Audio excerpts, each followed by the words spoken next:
we have a very special guest. We don't have him on a whole lot on the show, but when we do, it's always a pleasure. For folks who don't know, folks know Bill Shaner here in Worcester, but if you're listening outside of Worcester or in Central Mass, or you don't know who he is, Bill is he's a journalist who worked at Worcester Magazine, at the Telegram, has a bunch of bylines in national publications, and he went off on his own. I think, Bill, by the way, good morning. 5 years ago, right? Recently? Oh, I'm on the air. Hello. Hey, it's been 5 years, right? You had your 5-year anniversary of Worcester Sucks and I Love It. Yeah, 5 years. I have 5 years of Worcester Sucks this past a couple days ago. Yeah, it's been a wild ride. I'm really happy and grateful that people have allowed me to keep doing it, and I will keep doing it as long as I can. Yep. And absolutely. And for those who don't know, Bill has a blog called Worcester Sucks and I Love It. You can go read that stuff. You can go subscribe over there. Talks a lot about Worcester issues, and Bill, this leads into exactly the first thing I want to chat about. You talk about Worcester issues, but a lot of it is either a microcosm or it just is kind of indicative of larger national trends. Like you see a lot in Worcester, kind of either the seeds of what is kind of about to sprout nationally, or you see the downstream effects from national issues that comes into Worcester, and then our local, weird city machinations have its own whatever's going on here. But I wanted to ask about, because you write about things from a left-wing perspective, and the left wing had a massive victory that really rocked the country with Zohran Mamdani winning the New York City mayoral primary over just a massive name, more money than God, entrenched Democrat, huge name. I mean, you can't get bigger name than Andrew Cuomo in the city. Cuomo. I mean, that's a massive name. The fact that you had this guy come relatively out of nowhere, he's a millennial Muslim. It's just like he really just sprang on the scene and took it by storm, and now looks like he most likely will be the next mayor of New York City, which is crazy. That's right. I don't know if you can hear in the background, my cat, even my cat's excited about this one. But yeah, what does it say about, what does it say about where we are nationally, where Democrats are, where kind of the progressive movement is? And is there anything from Mamdani's win that could be replicated? Any of that playbook, could that work here in Worcester? Or is that more of a New York City thing and it wouldn't play here? No. It could absolutely work in Worcester. The progressive wing of the Democratic Party in Worcester is the same as the progressive wing of the Democratic Party in New York. And with Zohran, we saw that the great success that can be found by just leaning on the issues that matter to everyday working people. His campaign was very simple and very personable, and it centered around housing and buses, housing buses. Like he stayed very tight on the issue of affordable housing, which really is the issue of our times in many ways. And the Democratic Party's response to that issue has been so underwhelming, despite the fact that it's so widely felt. So I think that progressive candidates in Worcester, if you're listening, could do very well to focus on housing the way that Zohran did, and also be very normal and very personable the way that Zohran is. He is a maverick, and the thing that I'm really struck by in these days after the win, he put a video up on his Twitter on election day, and he used this line that I can't get out of my head. It's about creating a politics of no translation, right? Where you don't need to translate what you mean or what you're going to do. You just are going to do what you say you're going to do. And I just think that's really powerful. So it's been a great couple days for posting. It's been a great couple days for seeing right-wing people have complete racist meltdowns. And I think that I am stoked to see the shenanigans that the center wing of the Democratic Party is going to play from here until Election Day in New York, because those are the same shenanigans we'd face in Worcester if and when we have such a progressive victory here. Yeah, and I was thinking about a lot of that, the way he ran his campaign, that playbook. I do think that translates very well, obviously, and you pointed this out on Twitter. There are local intricacies, like, for instance, the municipalities in Massachusetts can't enact rent control as opposed to New York City, so there are differences there. But I do think that in general, going with kind of not overwhelming people with an insane white paper that's going to list like all of these detailed, I mean, you can have that on your website, but in terms of communication, to have broadly popular, more kind of populist ideas geared toward working class people, I mean, those are issues that are widely popular, and to just shout that over and over from the rooftops, and then to do what he did in terms of social media being truly revolutionary in how he was communicating that, but also just getting on the ground and just walking the length of New York City. It's not a very complicated thing, but it means such a lot to people, I think. Yeah, I think that, what people are really hungry for right now in general, and they're either going to get it from someone who's honest or someone who's a demagogue, is somebody who is willing to fight for them and to identify who the bad guys are, and we saw the real estate industry in New York dump so much dark money into these sketchy PACs. Like there was like more. I don't have like the numbers in front of me or whatever, but the amount of money dumped into opposition to Zohran's campaign was like unprecedented because the threat posed to sort of the FIRE industries, finance, insurance, real estate, that control most American cities by a politician who clearly and directly calls out sort of the inherent like class war aspects of the neoliberal order. It was worth a chunk of change to them to prevent that person from getting into office. And they spent so much money, and it just didn't work because the dude just has the sauce, right? He's just that guy. Yeah, people read that he's being honest. It's the same thing as Bernie, the first time that Bernie ran, where it's just like, whoa, this guy is being honest, and that honesty just cuts through like a knife, Well, Bill, so I actually have a question about this because I've been confused on this issue. Bernie Sanders aside, because I think that he's a little bit of a unicorn.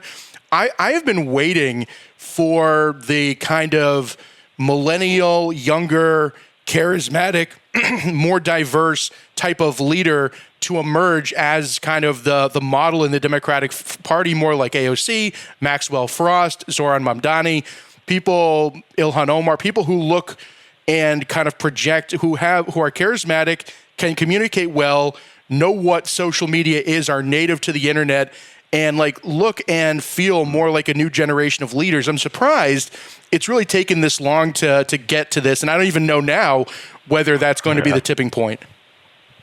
Yeah, I think that if the party is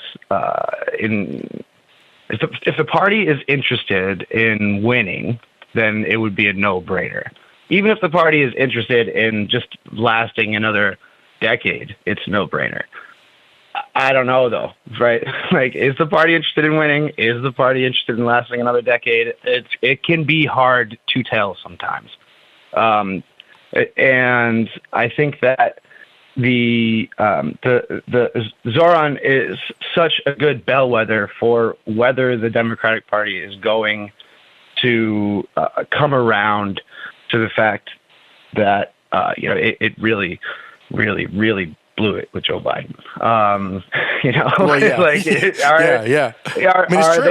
are they going to recognize that it's not about waiting your turn and rewarding your good soldiers and your loyal capos for doing their time in the trenches. It's actually about finding real leaders with the charisma and potential to actually be effective leaders. Right? Yeah. I mean, I don't want to overread into this, because this is what happens sometimes.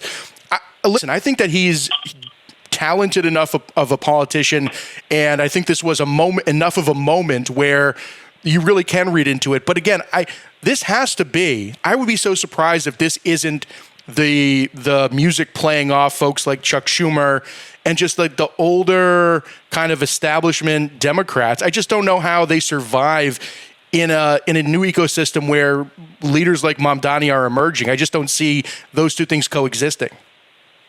Yeah, well, I mean, if a war with Iran would help them. I don't know, though, because I don't think the American people, I don't think that's a popular thing. Like, I don't think America wants war with Iran. No, right, not right away, but you can manufacture consent around it, and then your positions seem more popular. I'm being a little bit glib. Yeah. But the point stands that there is a centrist warmongering aspect to the Democratic Party that desperately needs to go. And there is a progressive bloc that is growing every day, and it will win eventually if by sheer attrition. And it doesn't have anything to do with Lockheed Martin.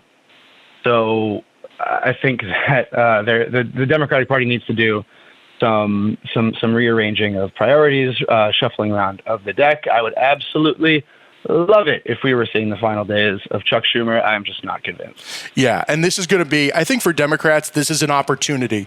It's an opportunity. Zohran and others have opened the book and said, hey, you have a chance to now move along with what's going to be the future, or you can try to cling on to the past. What are you going to try to choose? And I think that's going to define the next decade of Democratic politics. Yes, I agree 100%. It is in our system where you're only allowed to really have two parties. Third parties don't work. The fight for the Democratic Party is the fight for the future. Mm-hmm. Oh, and by the way, one last tangential thing: ranked choice voting. Bring it to Worcester. I think it works well. New York likes it. Yeah. I mean, it's great. So anyway, by the way, if you want to jump into the Brad Lander aspect, where I don't know if I've ever seen something like that, where he's campaigning for himself, but the type of coalition building that he and Mamdani did together is something I haven't seen in American politics, maybe ever. Yeah, that's a really good parallel to the progressive movement in Worcester, because when I looking at that, it seems very familiar to me in a heartening way, where Lander and Zohran consider themselves part of the same movement, right? And it's the movement winning that matters, not what figurehead or avatar of the movement is, in the seat. And I think that in the best of times and with the best of intentions, that's how I've seen Worcester progressives approach it. And I think that that's one of the strongest things going with the progressive movement in Worcester is that spirit of collaboration. And absolutely, that's something that I'm glad that you noticed, and I'm glad that is poking through in this moment, because that's totally anathema. That's totally different to what we're accustomed to seeing in politics in America. Right. It's always been about tearing people down. All right, Bill, I don't want to take up too much of your time, but I do want to get into some more local Worcester nitty-gritty issues. There were two public meetings early this week, and I went to both of them in person, and I thought they were both really interesting for different reasons. But I don't know which one you want to hit on first, whether you want to talk about the city manager's evaluation night on Tuesday and what the city manager had to say about himself, but also what the councilors had to say, and then also the Human Rights Commission meeting on Monday, where we actually got a lot more answers about the Worcester PD and Eureka Street and how much they actually were in contact with ICE, how much they knew about it. And so I think we did get some answers and some news from that. So either one you want to jump in on, I think that both those are up for grabs. Well, I think I will take both of them at once to say that I was disappointed that only a few counselors and, regular listeners to this program who probably know the ones pointed out in their evaluations what Eric Batista has done to the Human Rights Commission, right? And I think that is an issue that is that's sort of spells the doom of any sort of police reform that is put on the table in Worcester. Is that very quietly the Human Rights Commission has been dismantled and stripped of any authority that it could have, or I'm not a lawyer, but seems to have when you read the documents defining it. That said, the meeting on Monday with the police department and the Human Rights Commission was an interesting one. I mean, the fact that WPD gets heads up calls, I guess now, but didn't before. I don't know. There's a lot of claims to follow up on. It's weird because Chief Saucier said that they weren't told specifically, but they got a heads up that ICE would be conducting a raid in the Webster Square area. So like they kind of had an idea, but not really. And then he says now they actually have a specific contact at ICE. And then when asked if they could identify ICE officers, he goes, "Oh yeah, we know 99.9% who they are based on the insignias and stuff." And I'm like, well, I don't know. Couldn't you just buy it off? Like, I don't think that, again, I don't know. There's a lot more questions again, but I think that there was illuminative in that he really shed light on some of the burning questions, although I don't think the answers were really satisfactory. Right, but it is like a feature of the Human Rights Commission, and unfortunately it is remarkable to see a police official like spend that much time in public going over the nuances of sort of police policy and practice. So, I mean, it's really valuable for the community and for any future oversight that might happen that the HRC has this annual meeting with the police. I have a full transcript, and I am picking it apart, like pulling out little threads, little ribbons of information, because there's a lot of stuff.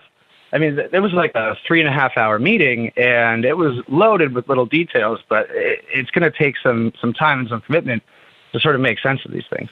Yeah, and again, as we don't have a civilian review board, what we have in terms of accountability, the HRC is Worcester's de facto civilian review board as it stands right now. So that is really the only mechanism, and so it's interesting to see every year the questions being answered by the department, because you're right, it is rare to get that kind of back and forth in public from the police.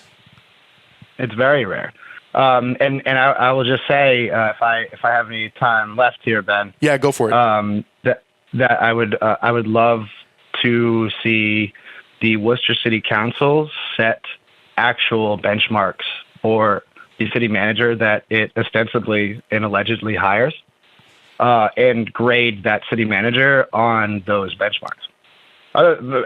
Without doing that, the review process kind of can quickly turn into hagiography. Like, we're just clapping for the good things that have happened in Worcester over the past year, and a standing ovation, and we're ignoring everything else. So I mean, I would have loved to see Eric be a little bit more self-critical. His self-evaluation was 10 out of 10, 10 out of 10, nailed it. Everything wrong, not my fault. But a city council, like I would just love to see the city council operate more like the oversight board that the charter dictates that it is. Right, because in theory, they're the board of the bosses. directors. Yes, they are the board of directors in theory. In theory, in practice, it doesn't work that way. No. All right, hey, Bill Shaner, Worcester Sucks and I Love It. Where can folks find your blog? Where can they go subscribe and everything else? Yeah. Thank you, Ben. WorcesterSucks.email. And all the other attendant programming you can find from there. WorcesterSucks.email. Thank you so much for having me on, Ben. I appreciate it. Hey, Bill, thank you so much. I really appreciate it. All right, Bill Shaner, there you go. If you have reactions to that, let me know. I know that some folks are loving that. Some folks' heads are exploding, but so great to have Bill on because whether or not you agree with him, the guy knows what he's talking about. And anyone who's anyone in the city of Worcester reads his stuff. So thank you, Bill. I appreciate you coming on. We've got more to come right here on the Talk of the Commonwealth on the Radio Worcester Network. Listen, you can jump in on anything we've been talking about, a whole heck of a lot. National, international, local. You can go ultra local. I mean, anything is really up for grabs at 774-364-8255. And let's jump right into the phone line here. We have Gary on the air. Gary, good morning. Good morning, Ben. Ben, progressives in Worcester, if you remember a month ago, we were talking about how they were disruptive. They are not accomplishing anything. They want to talk about things that, that you have absolutely no bearing on. Progressives running for things like having a voting block of children. Promise them ice cream, promise them candy, and they'll be perfectly fine, not realizing the consequences that come in the next step. It absolutely blows my mind. And any criticism is immediately met, especially the Zohran guy. I don't care what race he is. Okay, the Bill was just saying, well, it's right wing and it's racist. No, it's not.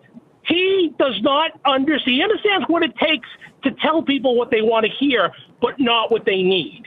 You want to make all these promises, you want to do all that, but they're not sustainable. And they refuse to listen. And anybody who says differently, well, they're racist and they're right wing. You cannot have gimmies to a point where you're going to give away the candy store. It doesn't work that way. I know people that vote for property tax hikes that go, oh, look at all this great stuff we're getting. And I'll say, well, but doesn't that mean that your property tax go up? Oh, I don't care. I only rent. Okay, what do you think is going to happen when the landlord gets his tax bill? Your rent is going up. What do you think that, when you put all these fines against insurance companies, who do you think gets the ultimate cost of that? It's the consumer. But they don't think that way. They think of step one, they think of the soundbite, of the bumper sticker, and they don't think of what comes next. Perfect example is Britain. We're going to tax millionaires. We're going to put a tax on millionaires. Oh, we're going to show them people. Okay, 10,000 millionaires moved out of the state. Massachusetts. 10,000 millionaires moved out of the country of Britain because of that tax. Okay, so now not only did you lose the money that you could have gotten from them just paying the normal taxes, you lost your expected taxes as well. Massachusetts is losing population in the wrong way.